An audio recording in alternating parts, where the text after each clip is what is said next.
ঋণাদান প্রকরণ।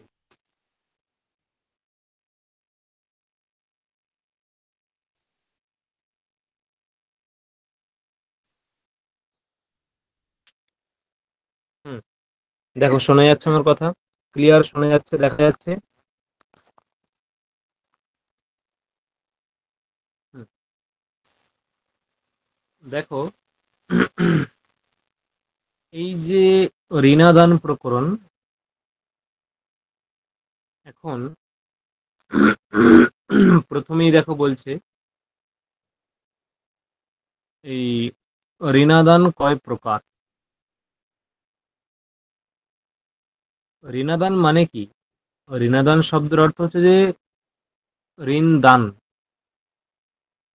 ঠিক আছে? মানে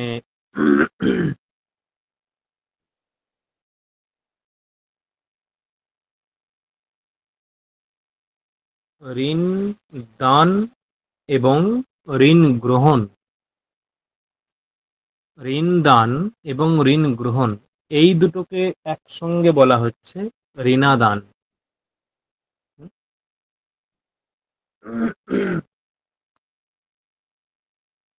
ঋণ দান এবং ঋণ গ্রহণ, এই দুটোকে একসঙ্গে বলা হচ্ছে ঋণাদান। মানে অ্যাকচুয়ালি আদান মানে গ্রহণ, আর দান মানে দান। আদান, আদান মানে গ্রহণ, আর দান মানে দান, ঠিক আছে? এইটা হওয়ার জন্য, দান মানে দান, আদান মানে গ্রহণ, এইরকম হওয়ার জন্য কি হয়েছে, এখানে দেখো লেখা আছে ঋণাদান, মানে আদান লেখা আছে, আদান, দান কিন্তু লেখা নেই।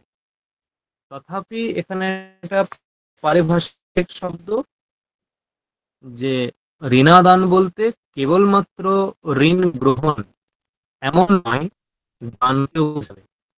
তাই দেখো এখানে লাস্ট লাইনটা লিখেছে, দান গ্রহণ ধর্মাভ্যাম ঋণাদানম ইতি স্মৃতম। মানে ঋণাদানম এটা কিভাবে সম্পন্ন হবে, ঋণাদানম এটা কিভাবে সম্পন্ন হবে, আর দান গ্রহণ ধর্মাভ্যাম, ঋণ দান এবং ঋণ গ্রহণ, এই দুটো মিলেই কিন্তু ঋণাদানম ইতি স্মৃতম, ঠিক আছে? এটা একটা গেল। এই ঋণাদান কয় প্রকার? ঋণাদান হচ্ছে,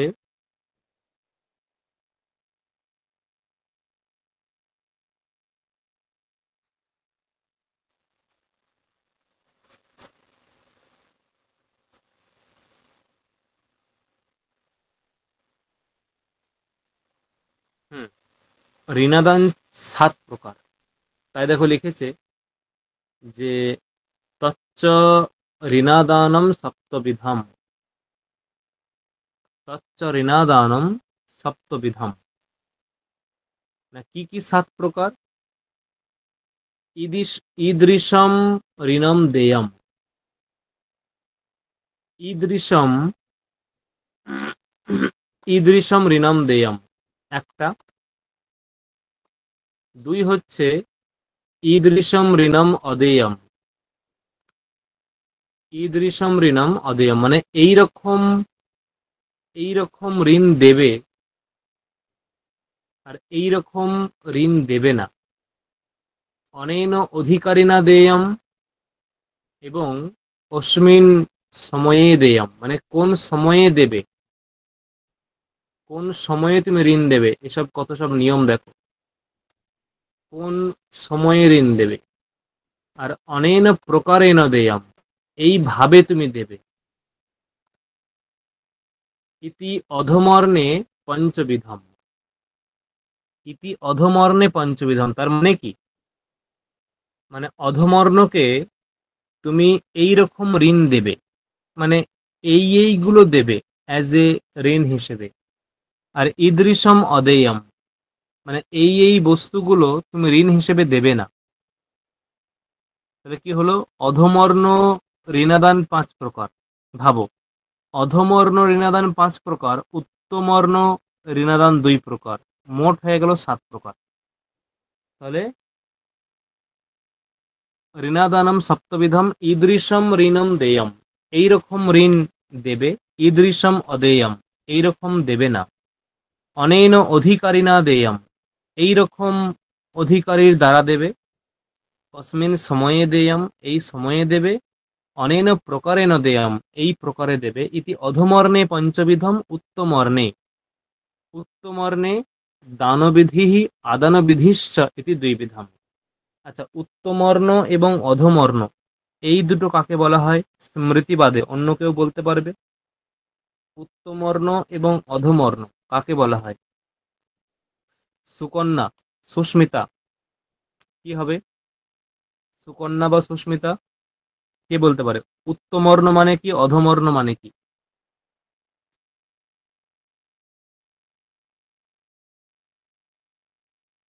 সুকন্যা বা সুস্মিতা, উত্তমর্ণ মানে কি, অধমর্ণ মানে কি?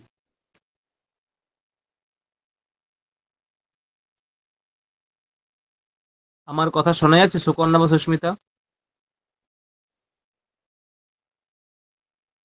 স্যার স্মৃতি, শোনা যাচ্ছে। স্মৃতি শোনা যাচ্ছে? স্মৃতি হ্যাঁ স্যার। বা ওরা কি নেই দুজনে? সুস্মিতা আমি আছে দেখলাম, সুস্মিতা আছে, আহ, সুকন্যা আছে। সুকন্যা শোনা যাচ্ছে আমার কথা? হ্যাঁ স্যার শুনতে যাচ্ছে। শুনতে পাচ্ছ, কোনো রেসপন্স করতে পারছো? এতবার করে ডাক না না উচিত মনে করছো না যে স্যার আমি জানি না, আপনি বলে দিন, এটা বলা যায় না এটা? হুম, সৌরভ বলতে পারবে? সৌরভ, উত্তমর্ণ মানে কি, অধমর্ণ মানে কি?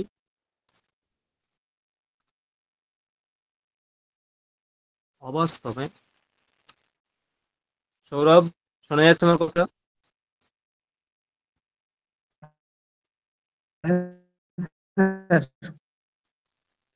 হুম, বলতে পারবে কি হবে উত্তমর্ণ অধমর্ণ মানে কি? ঈশা জানা আছে? বলতে পারবো না, না। অধমর্ণ মানে হচ্ছে যিনি, আচ্ছা, ইয়ে আহ, স্মৃতি, কি হবে উত্তমর্ণ অধমর্ণ? উত্তমর্ণ মানে ঋণ দাতা, মানে যে ঋণ দেন, আর অধমর্ণ মানে যিনি গ্রহণ করেন। হুম, উত্তমর্ণ ঋণদাতা, মহাজন আদি ব্যক্তি, আর অধমর্ণ যিনি ঋণ গ্রহণ করেন। এই হচ্ছে উত্তমর্ণ অধমর্ণ। উত্তমর্ণ অধমর্ণ 2 প্রকার। তাহলে কি হলো? ব্যাপারটা সেই অর্থী প্রত্যর্থীর মতো নাকি? না, অর্থী যে প্রত্যর্থী। দান গ্রহণ করে না, সে মানে হচ্ছে অভিযোগ করবে, আর এই হচ্ছে অভিযোগ। না, অভিযোগ, অর্থী প্রত্যর্থী তো যে অভিযোগ করে, যে প্রথম অভিযোগ করে সে অর্থী, আর যে প্রত্যভিযোগ করে সে প্রত্যর্থী। এখানে উত্তমর্ণ যে ঋণদাতা, অধমর্ণ যে ঋণ গ্রহীতা। ঠিক আছে, মানে যে ধার করে সে অধমর্ণ, যে ধার দেয় সে উত্তমর্ণ। তাহলে উত্তমর্ণ দান, উত্তমর্ণ ঋণাদান 2 প্রকার, দানবিধি আদানবিধিশ্চ। উত্তমর্ণ ঋণাদান 2 প্রকার, দানবিধি আদানবিধি। আর অধমর্ণ, আর অধমর্ণ যে ঋণাদান 2 প্রকার, কি কি? ঈদৃশম ঋণম দেয়ম, ঈদৃশম ঋণম অদেয়ম, অনেন অধিকারিণা দেয়ম, অস্মিন সময়ে দেয়ম, অনেন প্রকারেণ দেয়ম। এ হচ্ছে 5 প্রকার। এটি অধমর্ণে পঞ্চবিধম। বোঝা গেল? এখন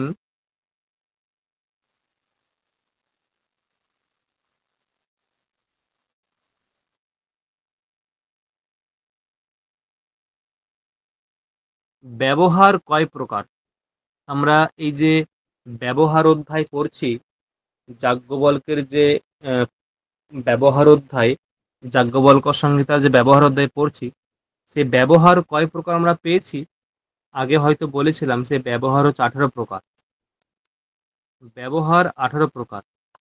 তার মধ্যে ঋণাদান যে ব্যবহার সেটা হচ্ছে প্রথম। ব্যবহার 18 প্রকার, তার মধ্যে যে ঋণাদান সেটা হচ্ছে প্রথম। না, কি কি ব্যবহার 18 প্রকার দেখো, ঋণাদান, নিক্ষেপ, অস্বামী বিক্রয়, তিনটে, সম্ভূয় সমুত্থান, দত্তানপকর্ম, বেতনাদান, ছটা, সংবিদ ব্যতিক্রম, ক্রয় বিক্রয় ক্রয় বিক্রয়ানুশয়, স্বামীপাল বিবাদ, নটা। হুম, সীমা বিবাদ, বাকপারস্য, দণ্ডপারস্য, 12, সাহস, স্তেয়, স্ত্রী সংগ্রহ, স্ত্রী পুং ধর্ম, 16টা, বিভাগ ও দ্যুত সমাহয়, 18টা। এই 18টা হচ্ছে ব্যবহার, এটা একটু মাথায় রাখবে। এই 18টা ব্যবহার একটু মাথায় রাখবে, ঠিক আছে? তাহলে কি হলো, মোট ব্যবহার 18 প্রকার, ঋণাদান, নিক্ষেপ, অস্বামী বিক্রয়, ঋণাদান, নিক্ষেপ, অস্বামী বিক্রয়, সম্ভূয় সমুত্থান, দত্তানপকর্ম, বেতনাদান, সম্ভূয় সমুত্থান, দত্তানপকর্ম, বেতনাদান, সংবিদ ব্যতিক্রম, ক্রয় বিক্রয়ানুশয়, সমীপাল বিবাদ, সীমা বিবাদ, বাকপারস্য, দণ্ডপারস্য, সাহস, স্তেয়, স্ত্রী সংগ্রহণ, স্ত্রী পুং ধর্ম, বিভাগ এবং দ্যুত সমাহয়। এই হচ্ছে 18 প্রকার ব্যবহার, তার মধ্যে ঋণাদান প্রথম। ঠিক আছে, এখন দেখো আমরা গ্রন্থে পড়বো, মূল গ্রন্থ পড়বো।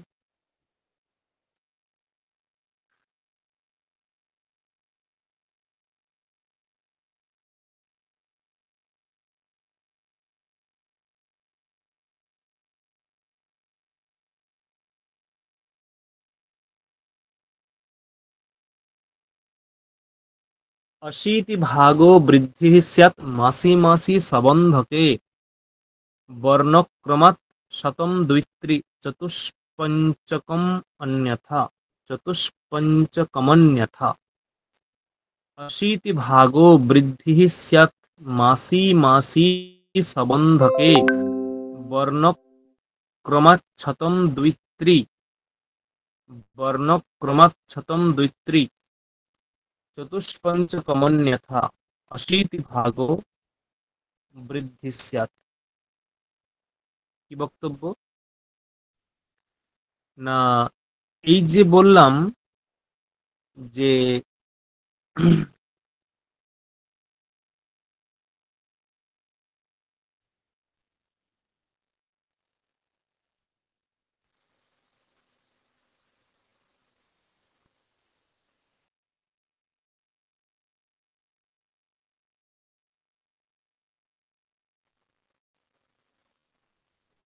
কি বলছি দেখো, প্রবন্ধক মানে প্রবন্ধকে, প্রবন্ধকে, ঠিক আছে, প্রবন্ধক মানে কি, এই যে এখনকার দেখবে অনেক সময় হয় যে আমার 5,000 টাকা দরকার, কি করে পাবো? না, আমি ওই যে বলছিলাম সকালে যে কোনো একটা সোনার দোকানে একটা সোনার আংটি রেখে চলে আসা হলো, মানে তাকে বন্ধক দেওয়া হলো, সে আমাকে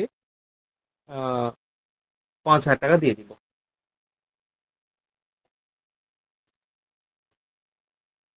তাহলে এটা হচ্ছে সবন্ধক ঋণ। এটাকে বন্ধক বলা দেয়া। হয়, হ্যাঁ, মানে বন্ধক দিয়ে যে ঋণ নেওয়া, সেটাকে বলা হয় সবন্ধক ঋণ।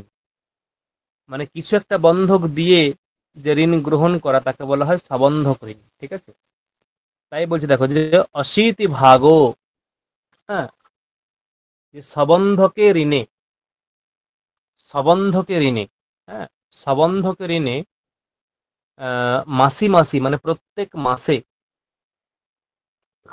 কত প্রকার বৃদ্ধি হবে? অশীতি ভাগো মানে 80 প্রকার, সরি 80 ভাগ বৃদ্ধি হবে। ঠিক আছে,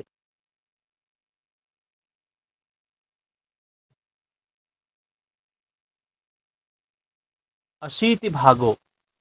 এখন 80 ভাগো মানে কি? 80 ভাগো মানে কি 80 ভাগ নয়, মানে 80 ভাগের 1 ভাগ, এরকম। অশীতি ভাগো বৃদ্ধি স্যাৎ মাসি মাসি সবন্ধকে। 80 ভাগের 1 ভাগ, ঠিক আছে? যদি তুমি 80 টাকা ধার নাও, তুমি একটা কিছু বন্ধক দিয়ে 80 টাকা ধার নিয়েছো, তাহলে পরের মাসে ওর সুদ হবে 81, মানে 80 ভাগের 1 ভাগ, মানে 1 টাকা। 80 টাকাতে 1 টাকা সুদ,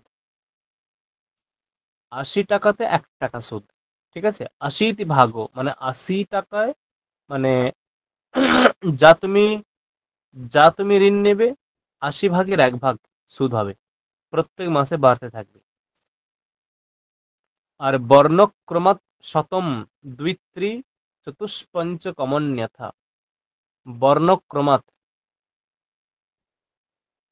বর্ণক্রমাৎ বলতে মানে ব্রাহ্মণ, ক্ষত্রিয়, বৈশ্য, শূদ্র, এই যে 4 প্রকার যে বর্ণ, ব্রাহ্মণ, ক্ষত্রিয়, বৈশ্য, শূদ্র, এই যে 4 প্রকার যে বর্ণ, ব্রাহ্মণ, ক্ষত্রিয়, বৈশ্য, শূদ্র, তাদের কি হবে? তাদের বলছে, তাদের শতম মানে 100 টাকায় দ্বি ত্রি চতুঃ পঞ্চকম, মানে বর্ণক্রমাৎ। বর্ণক্রমাৎ মানে ব্রাহ্মণ, ক্ষত্রিয়, বৈশ্য, শূদ্র, ব্রাহ্মণদের জন্য মানে 100 টাকায় 2 টাকা, 100 টাকায় 2 টাকা। ব্রাহ্মণ, ক্ষত্রিয়, ক্ষত্রদের জন্য 100 টাকায় 3 টাকা। স্ত্রী, ক্ষত্রিয়, বৈশ্য, বৈশ্যদের জন্য 3 টাকা। দুই দুই ত্রি দুই ত্রি চতুঃ, তাহলে কি হলো? ব্রাহ্মণদের জন্য শতকরা 2 টাকা, ক্ষত্রিয়দের জন্য শতকরা 3 টাকা, বৈশ্যদের জন্য শতকরা 4 টাকা, আর ক্ষুদ্রদের জন্য, শূদ্রদের জন্য শতকরা 5 টাকা তোমাকে ঋণাদান দিতে হবে, মানে সুদ দিতে হবে, সুদ। এই হারে সুদ দিতে হবে। তাহলে কি হলো, পুরো বিষয়টা কি হলো দেখো, যে আমরা দেখলাম যে 80 মানে সবন্ধকের ঋণে 80 ভাগের 1 ভাগ, 80 ভাগো বৃদ্ধি স্যাৎ সবন্ধকে মাসি মাসি সবন্ধকে। সবন্ধক ঋণের ক্ষেত্রে 80 ভাগের 1 ভাগ সুদ হিসেবে বাড়বে, 80 ভাগের 1 ভাগ সুদ হিসেবে ধরা হয়, ঠিক আছে?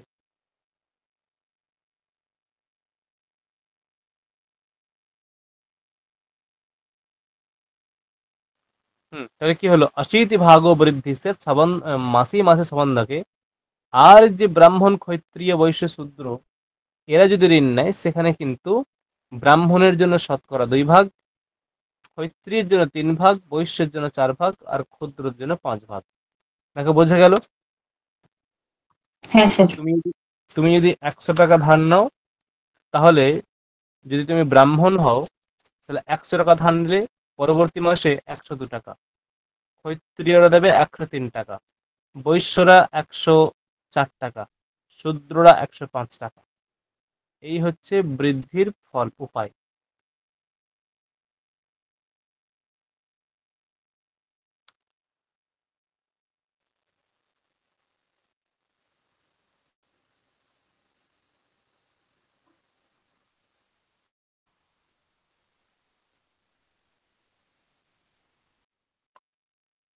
পরে কি বলছে দেখো,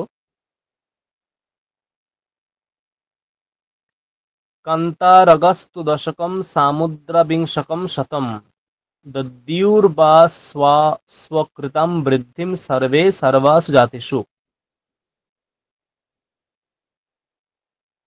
বলছে কান্তারগস্তু দশকম। কান্তারগা, কান্তারগা মানে কি?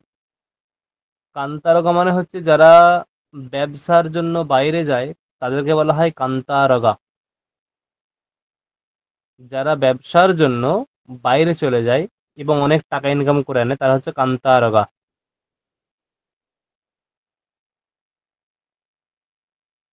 কি বললাম? ব্যবসার জন্য যারা বাইরে যায়, স্থলপথে, অরণ্য ইত্যাদি, তারা হচ্ছে কান্তারগা। সেই কান্তারগাহ দশকম মানে 100 100 ভাগের 10 ভাগ। 100 ভাগের 10 ভাগ, কান্তার অগস্ত শতকম।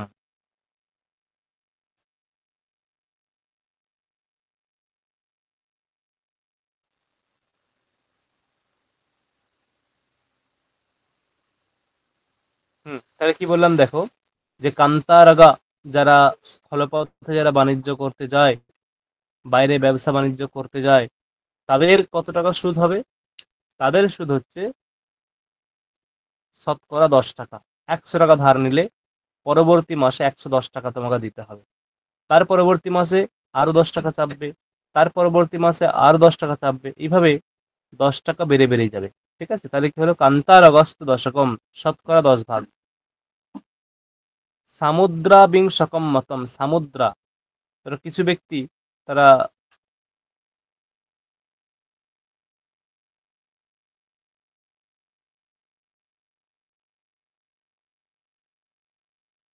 কি বলছে, সামুদ্রা, সামুদ্রা মানে যারা সমুদ্রে যে মৎস্য শিকার করতে যায়, যারা সমুদ্রে যারা ব্যবসা বাণিজ্য করতে যায়, তারা আবার বিংশকম শতম, তারা 20 ভাগ সুদ দেবে, 20 ভাগ সুদ দেবে। ঠিক আছে, মানে 100 টাকা নিলে পরবর্তী মাসে 120 টাকা দিতে হবে।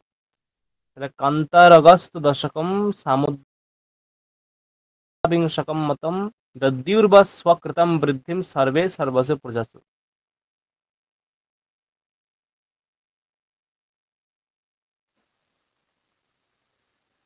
স্যার 100 টাকা সুদ নিলে পরের মাসে কত দিতে হবে? 120।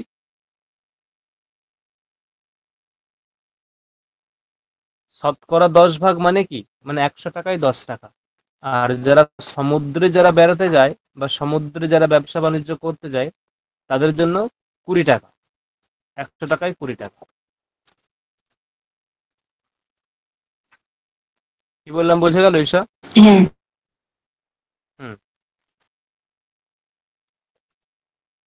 এইগুলো কিন্তু খুব ইম্পর্টেন্ট, যে কান্তারাগাহা কত সুদ দেবেন, বা যারা সামুদ্রা, যারা সমুদ্রে ব্যবসা বাণিজ্য করে, তারা কত টাকা সুদ দেবে, এইগুলো খুব ইম্পর্টেন্ট।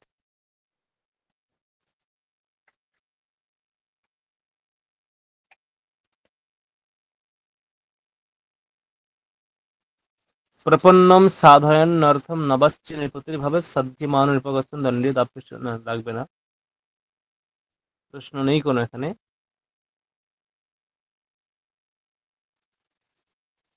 গৃহীতানুক্রমাদাপ্য ধনিনাম অধমর্ণিক দত্তদ ব্রাহ্মণই রেব, লাগবে না।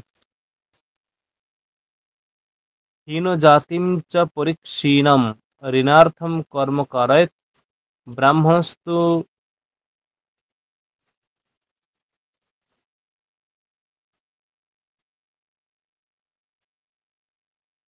হুম, হীন জাতিম পরীক্ষীরণ রক্ষার্থম কর্ম কারয়েৎ।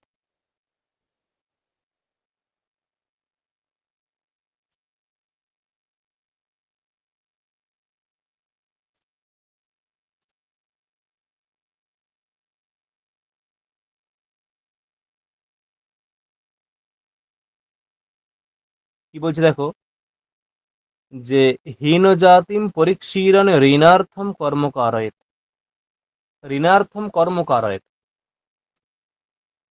ধরো কোন একজন ক্ষত্রিয়, বৈশ্য অথবা শূদ্র, ক্ষত্রিয়, বৈশ্য অথবা শূদ্র, এই যে এই যে 3 প্রকার, ক্ষত্রিয়, বৈশ্য অথবা শূদ্র, এই 3 প্রকার কি করেছে, না ঋণ গ্রহণ করেছে, ঋণ গ্রহণ করেছে। ঋণ গ্রহণ করার পরে তারা শোধ করতে পারছে না, পরিশোধ করতে পারছে না, তখন কি করবে? ধরো 2000 টাকা নিয়েছে, সে কোনো মতে শোধ করতে পারছে না, তখন বলছে ঋণার্থম। যদি তাই হয়, তাহলে ওকে অপশন আছে, তুমি টাকাটা ফেরত দিতে পারো, অথবা কি হবে, অথবা অথবা ওই 2000 টাকার বিনিময়ে ওকে খাটিয়ে নাও, কর্ম কারয়েত, তুমি ওকে দিয়ে কর্ম করিয়ে নাও, তাহলেই হয়ে গেল। তাই বলছি দেখো, হীন জাতিম, মানে এটা আবার সমস্ত জাতির ক্ষেত্রে হবে না, হীন জাতি হতে হবে। হীন জাতিম পরীক্ষীরণ, যে হীন জাতি, যে কম জাতি, মানে যে কম নিচু জাতি সে যদি ঋণ নেয়, ঋণ নিয়ে যদি দিতে না পারে, তার উদ্দেশ্যে কি করবে, তুমি তাকে কর্ম করায়, তাকে কর্ম করিয়ে নেবে। আর যদি ব্রাহ্মণ ঋণ নেয়, দিয়ে দিতে পারছে না, স্যার বলছি নিচু জাতি মানে কি শূদ্র বোঝাচ্ছে নাকি তিনটে কি বোঝাচ্ছে, ক্ষত্রিয় তিনটে, শূদ্র মানে বৈশ্য? ব্রাহ্মণ ভিন্ন বাকি তিন, ব্রাহ্মণ ভিন্ন বাকি তিনটে। মানে এখানে নিচু বলতে ব্রাহ্মণের থেকে নিচু, এরকম বুঝতে হবে, ব্রাহ্মণের থেকে নিচু।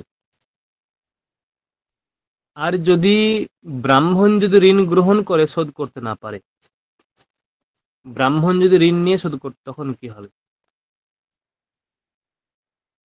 তখন বলছে যে ওই ব্রাহ্মণকে তো আর গায়ে হাত তোলা যাবে না, মারা যাবে না।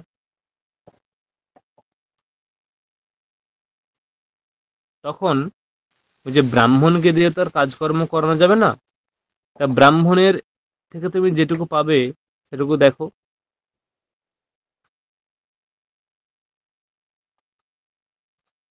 বুঝে গেল কি বললাম? যে ব্রাহ্মণদের ক্ষেত্রে কিন্তু তুমি কর্ম করতে পারবে না, কিন্তু তার থেকে তুমি অল্প অল্প করে ঋণ নিতে পারবে। আর ক্ষত্রিয়দের ক্ষেত্রে কি হবে না, তুমি ঋণ মুকুব হবে না।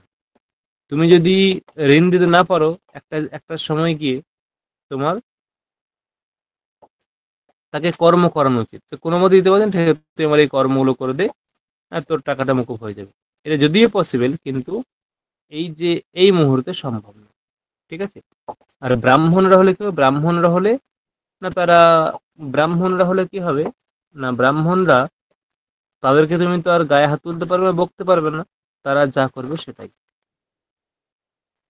তাই বলছি ব্রাহ্মণস্তু পরিচ্ছন্নঃ শনৈর দাপ্য যথোদয়ম, শনৈহি মানে ধীরে ধীরে, দাপ্য মানে তুমি তাকে, শনৈহি মানে ধীরে ধীরে, দাপ্য তুমি তাকে কি করবে না, ওই যে ব্রাহ্মণকে ধীরে ধীরে তুমি তাকে ফোর্স করবে যে না, টাকা দিতেই হবে, দিতেই হবে, দিতেই হবে।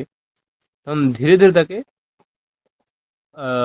সেই ব্রাহ্মণকে তার থেকে টাকা আদায় করবে। এটাই মানে বক্তব্য। ব্রাহ্মণদেরই বেশি সুযোগ সুবিধা রয়েছে, বাকিদের অতটা দেয়নি। সকালে তুমি ক্লাসে ছিলে? হ্যাঁ ছিলাম তো, এটাই তো দেখছি সেই জন্য। বললাম তো তোমাকে যে আগেকার দিনে যে স্মৃতি শাস্ত্রকাররা সম্পূর্ণ ব্রাহ্মণ্যবাদী সমাজ গড়ে তুলেছিল, তার প্রভাব এখানে আছে।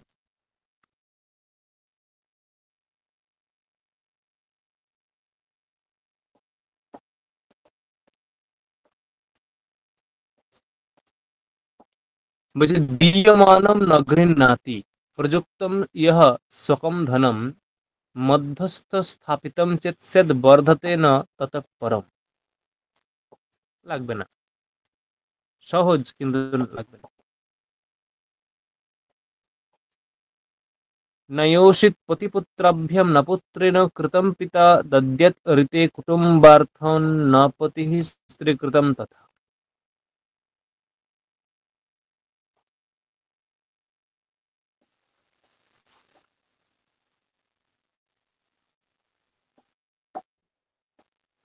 কি বলছে দেখো,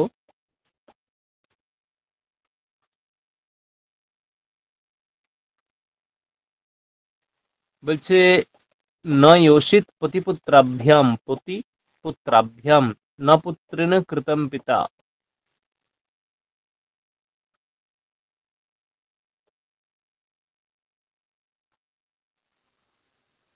কি বক্তব্য? বক্তব্য যেটা, ন योषित পতিপুত্রাভ্যাম ন পুত্রেণ সমম কৃতম পিতা, অর্থাৎ বলছে योषित, योषित মানে কি স্ত্রী, योषित মানে স্ত্রী, ঠিক আছে? সেই योषित মানে স্ত্রীরা কি করবে, মানে স্বামীর দ্বারা কৃত যে ঋণ, স্বামীর দ্বারা কৃত ঋণ কখনো योषित মানে স্ত্রী শোধ করবে না। মানে এখানে কি আছে, পতিপুত্রাভ্যাম, পতি এবং পুত্রের দ্বারা কৃত যে ঋণ,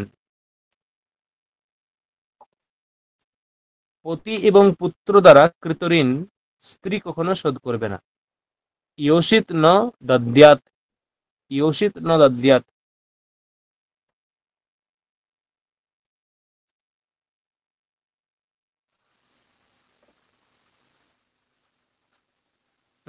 তাহলে কি হলো পুরো বিষয়টা, যে পতিপুত্রাভ্যাম কৃতম ঋণম, পতি এবং পুত্র এই দুজনে যে ঋণ করেছে, কৃতম ঋণম না যোষিত দিয়ম, মানে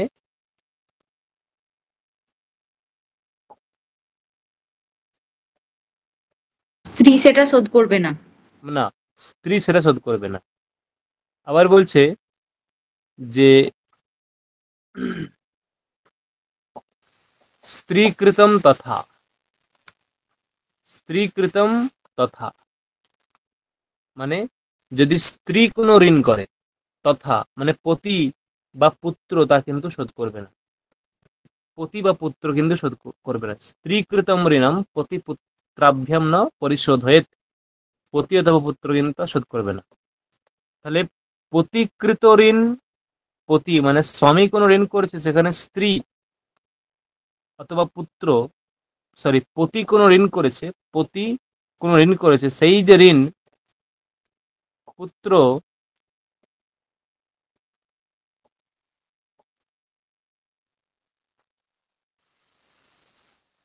উনি বললেন পতি এবং পুত্র যদি ঋণ করে তাহলে স্ত্রী শোধ করবে না, আর স্ত্রী যদি ঋণ করে পতি ও পুত্র শোধ করবে না। একদম তাই, মানে কেউ কারো ঋণ পরিশোধ করবে না, মানে স্মৃতিশাস্ত্র এটাই বলছে, কিন্তু এখন কি সেটা হয়? এখন সেটা না, হয় না। এখন শোধ করে দেয়, বিশেষ করে স্ত্রীকৃত ঋণ, স্ত্রীকৃত ঋণ সব শোধ করে দেয়।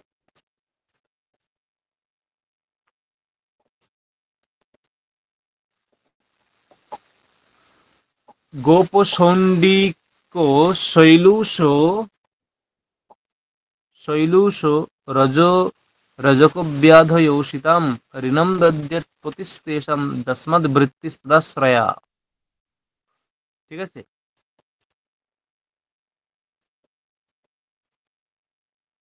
বলছে দেখো,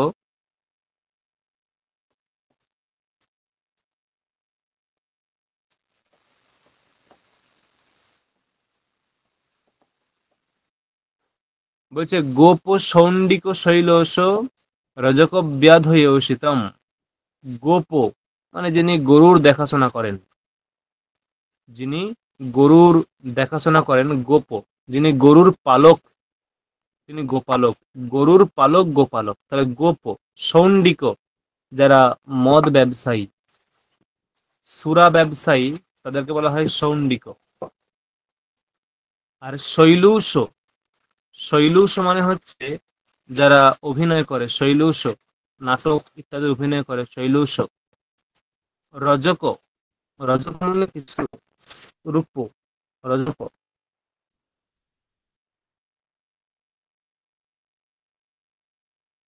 এবং আর কি না, কথাটা ব্যাধই শোনা ঔষধ। গেল না। কোনটা বলো?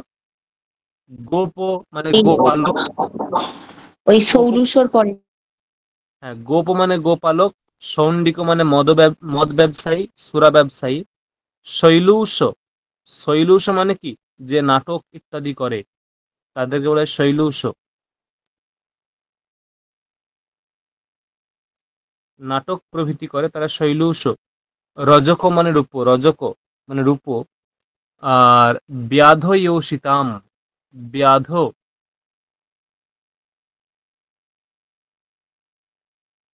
ব্যাধ ইয়োষিতাম, ব্যাধ। ঠিক আছে, ব্যাধ মানে কি, মানে যারা স্বীকার করে নাকি? স্বীকার করে যারা। বলছে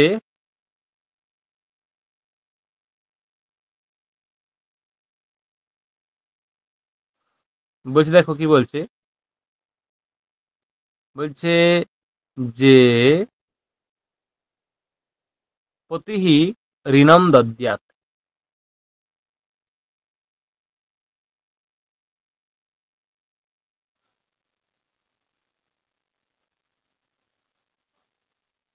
দেখো বলছে যে পতিঃ তেষাম ঋণম দদ্যাৎ, পতিঃ তেষাম ঋণম দদ্যাৎ। তেষাম বলতে ওই যে উপরে যেগুলো লেখা আছে, গোপ সৈন্ডিক শৌলীশ রজক ব্যাধয়োষিতম।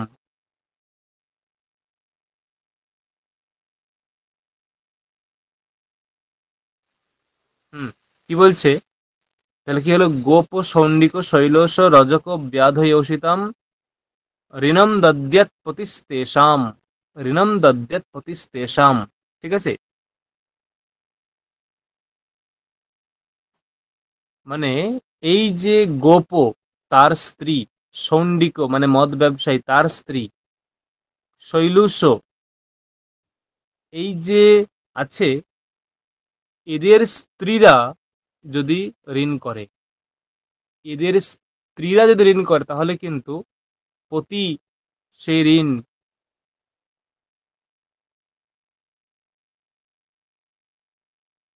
তাহলে কি বললাম, এদের স্ত্রীরা যদি ঋণ করে তাহলে কিন্তু তোমাদেরকে এর স্বামীরা কি করবে না, এদের স্বামীরা সেই ঋণ কিন্তু শোধ করবে। স্ত্রী যে ঋণ করবে সেই, কি বললাম, এই গোপ স্ত্রী, সৌন্ডিক স্ত্রী, এরা যে ঋণ করবে সেই ঋণ কিন্তু ফেরত দিতে বা পরিশোধ করতে বাধ্য থাকবে কে না, পতি। পতি এদের ঋণ মানে শোধ করতে বাধ্য হবে। কাদের না, এই যে এই স্ত্রীদের, গোপ স্ত্রী, সৌন্ডিক স্ত্রী, শৈলুষ, রজক ব্যাধ, এদের স্ত্রীদেরকে দিতে সাহায্য করবে। বা সাহায্য মানে কি, এদের স্ত্রীরা যদি কোনো, এদের স্ত্রীরা যদি কোনো ঋণ গ্রহণ করে, সেই ঋণ কিন্তু পতিরাও কি করবে না, পতিও সেটা গ্রহণ করবে, নেবে। নেবে মানে কি, ওই ঋণ পরিশোধ করবে, এরকম অর্থ। পতিদের থেকে ঋণ নেবে বা পতিরা তো ওই এই তার বৃত্তি পরিশোধ করবে। স্তদ্রায়া মানে ওইটা কি কোনটা কোনটা? ওই লাস্টে যেটা রয়েছে বৃত্তি বৃত্তি তদাশ্রয়। স্তদ্রয়া। বৃত্তি তদাশ্রয় মানে কি, মানে ওই যে বৃত্তি মানে এখানে ধন, বৃত্তি মানে ধন সম্পত্তি, মানে বক্তব্য যে,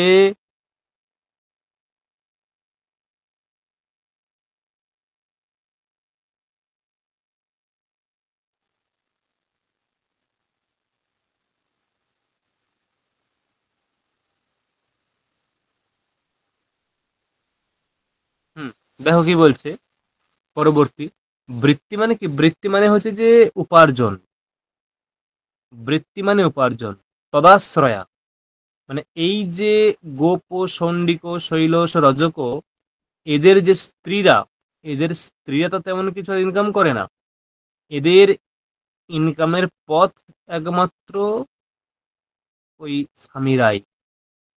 সেই জন্য বলছে যে যেহেতু ওদের কোনো ইনকামের পথ নেই, তাই তাদের দ্বারা কৃত যে ঋণ, সেটা স্বামী কি করবে না, শোধ করবে, পরিশোধ করবে।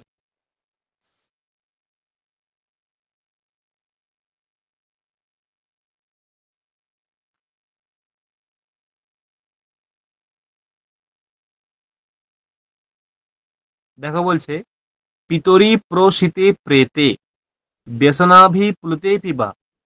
পিতরি প্রসিতে মানে পিতা, পিতা যদি কি হয়, প্রসিতে প্রেতে, প্রসিতে মানে পিতা যদি পরলোক গমন করেন, পিতা যদি পরলোক গমন করেন তাহলে কি হবে, পুত্র পৌত্রৈহি ঋণম দেয়ম। পুত্র পৌত্রৈহি, সেই পিতার সেই পিতার যে পুত্র, ঋণম দেয়াম, ঠিক আছে, পিতার যে পুত্র ঋণম দেয়াম। আর কি বলছে, কখন না, পিতরি প্রসিতে, অর্থাৎ পিতা যদি মারা যান, পিতা যদি মারা যান মানে ঋণ নিয়ে অনেক টাকা ঋণ করে পিতা মারা গেল, পিতা মারা গেছেন, তাহলে কি হবে, তাহলে যে পিতার যে ঋণ আছে সেগুলো কে শোধ করবে, যে পুত্র পৌত্রইহি, পুত্র শোধ করবে অথবা পৌত্র শোধ করবে, পুত্র পৌত্রইহি। তার মানে আগে যে বলা হলো যে পিতৃকৃত ঋণ বা এগুলো যে বলা হলো কেউ শোধ করবে না, কিন্তু সে ঠিক নয়। পিতরি প্রসূতে, পিতা যদি স্যার মারা যায়, পৌত্রই মানে কি? পুত্র মানে তো ইয়ে, আর ছেলে, পৌত্রইটা মানে নাতি, মেয়ে নাকি? না ও পৌত্র, নাতি, হ্যাঁ হ্যাঁ। হুম, পুত্রের পুত্র পৌত্র। তাহলে কি হলো, এই হচ্ছে ব্যাপার। পরবর্তী কি বলছে?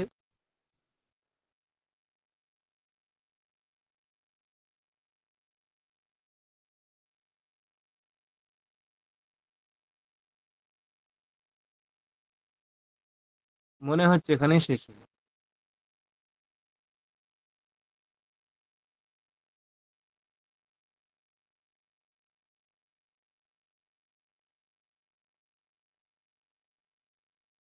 भ्रातॄणाम् अथ दम्पत्योः पितुः पुत्रस्य चैव हि प्राप्तिभाव्यं ऋणं साक्ष्यम् अभिवक्तितु न स्मृतम्।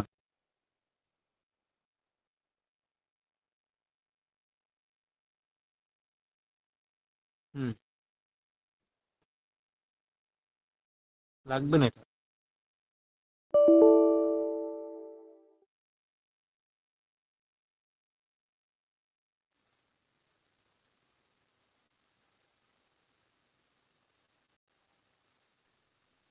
না, কিছু নেই এখানে।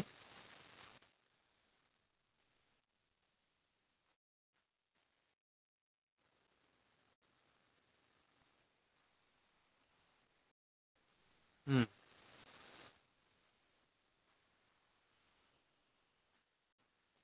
রিক্তগ্রাহো ঋণম দাপ্য বিশেষগ্রাহস্থৈব চ পুত্র, লাগবে না। भ्रातॄणाम् अथ दम्पत्योः पितुः पुत्रस्य चैव हि प्रातिभाव्यं ऋणं साक्ष्यम् अभिवक्तितु न स्मृतम्।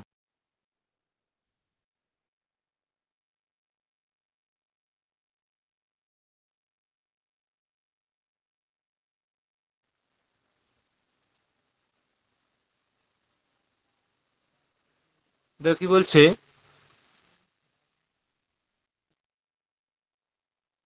দর্শনে প্রত্যয়ে দানে প্রাতিভাব্যম বিধীয়তে। এটা মাথায় রাখবে। দর্শনে প্রত্যয়ে দানে প্রাতিভাব্যম বিধীয়তে। কখন মানে কদা প্রাতিভাব্যম বিধীয়তে, কদা প্রাতিভাব্যম বিধীয়তে, দর্শনে প্রত্যয়ে দানে প্রাতিভাব্যম বিধীয়তে, মাথায় রাখবে, ঠিক আছে? মানে কি? প্রাতিভাব্য মানে কি? সাক্ষী, সাক্ষী, প্রাতিভাব্য।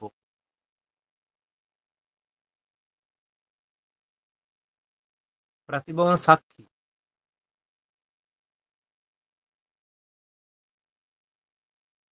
এইগুলো সব স্মৃতি শাস্ত্রের কোড ল্যাঙ্গুয়েজ, ঠিক আছে?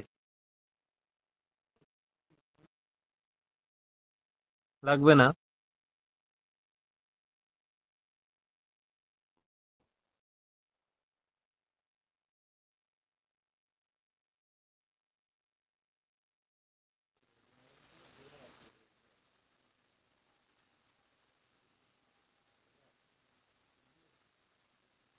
হুম, কি বলছে?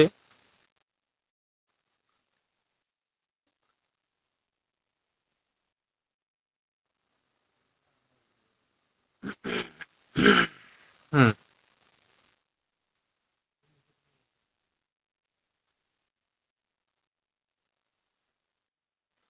সন্ততিঃ স্ত্রী পশুষ্বেব ধান্যম দ্বিগুণম এব চ, ধান্যম দ্বিগুণমেব চ, বস্ত্রম চতুর্গুণম প্রোক্তম রসশ্চাষ্টগুণস্তথা। খুব খুব ইম্পর্টেন্ট একটা শ্লোক। সন্ততিঃ পশুপুত্রেষু ধান্যম,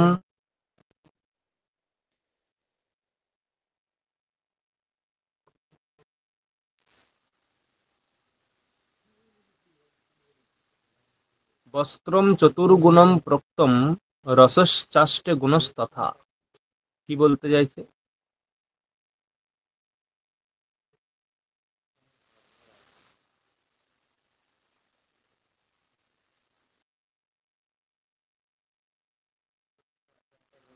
হুম,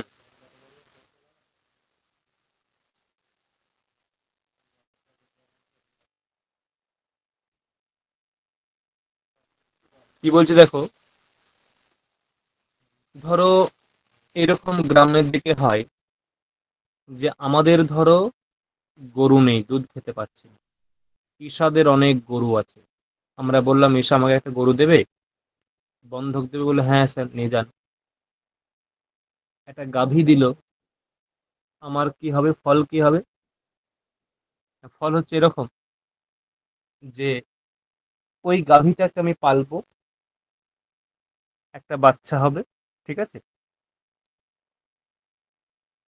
ওই যে পাললাম, দুধটা আমার লাভ, আর কি লাভ হবে?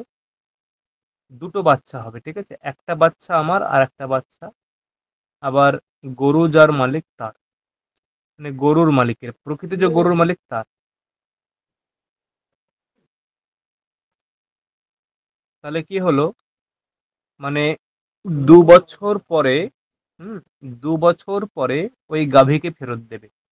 2 বছরের মধ্যে দুটো বাচ্চা হবে, একটা বাচ্চা ও রেখে দেবে, মানে যে গ্রহণকারী, ঋণ গ্রহণকারী, সে রেখে দেবে, আর একটা বাচ্চা সহ গরুকে ফেরত দেবে, মানে একটা বাচ্চা সহ গরু তাকে ফেরত দেবে, একটা বাচ্চা সহ গরু ফেরত দেবে, আর একটা বাচ্চা সে রেখে দেবে। এটা হচ্ছে তার লাভ হয়ে গেল। তাই বোঝা গেছে স্ত্রী পশুসু এব, যদি তুমি স্ত্রী পশু, তুমি ঋণ নাও, তার সুদ কি হবে? সন্ততি, মানে বাচ্চাটা। তুমি যদি স্ত্রী পশু ঋণ নাও, তাহলে তার সুদ কি হবে না? সন্ততি। সন্ততি মানে পুত্র, পুত্র বা সন্তান উভয় কি বলা হয়? সন্ততি। আর ধান্যম দুই গুণম এবচ, তুমি যদি ধান ধার নাও, তুমি যদি ধান ধার নাও, তখন সেটা হবে 2 গুণ। তুমি যখন ফেরত দেবে তার দ্বিগুণ তোমাকে ফেরত দেবে। ধান্যম 2 গুণম, বস্ত্রম 4 গুণম। তুমি যদি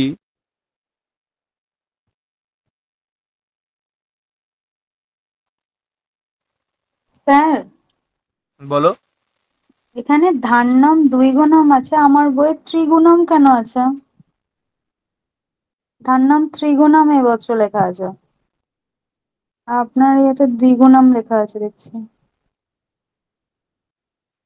আমিও দেখছি, টিকাতে একরকম, ওতে একরকম, মোটাই পড়ছি। এখানে টিকাতে বঙ্গানুবাদে 3 গুণই আছে, কিন্তু আমার শ্লোকেও 3 গুণ আছে। সন্ততি স্ত্রী পশু দেব পশু সিয়েব ধান্যম ত্রিগুণম এবছর, আমার মনে হচ্ছে ত্রিগুণমটাই হবে।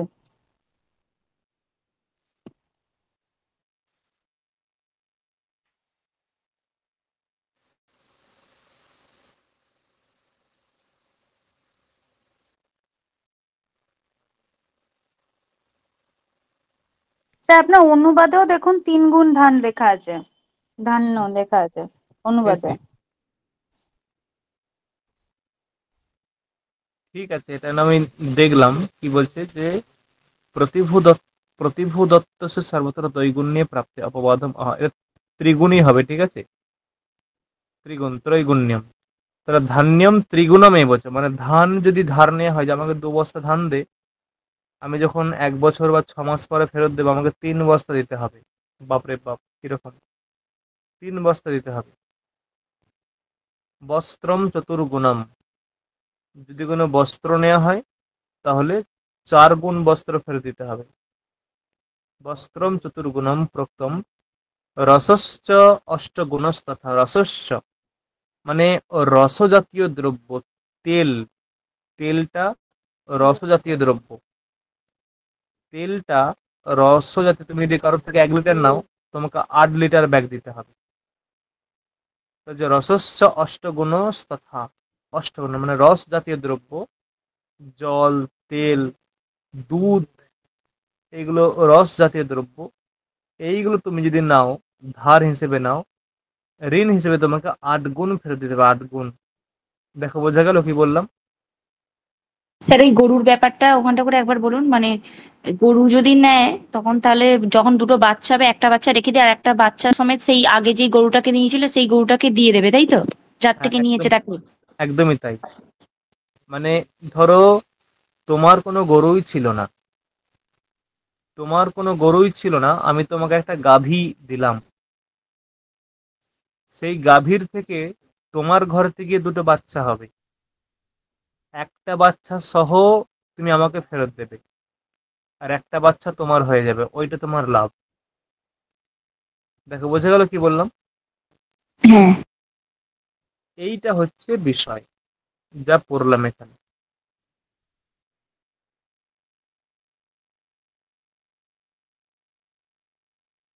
হুম, এইখানে সম্ভবত এই ঋণাদানটাও শেষ হলো, কিংবা আরেকটু আছে হয়তো, ঋণাদানটা আরেকটু আছে, কিন্তু আমার কাছে আর বই নেই আজকের জন্য। স্মৃতি, তুমি কি বই, তোমাদের হার্ড কপি আছে স্মৃতি বই? হ্যাঁ স্যার আছে, পাঠাবো? আমাকে পাঠিয়ে তো পরবর্তীতে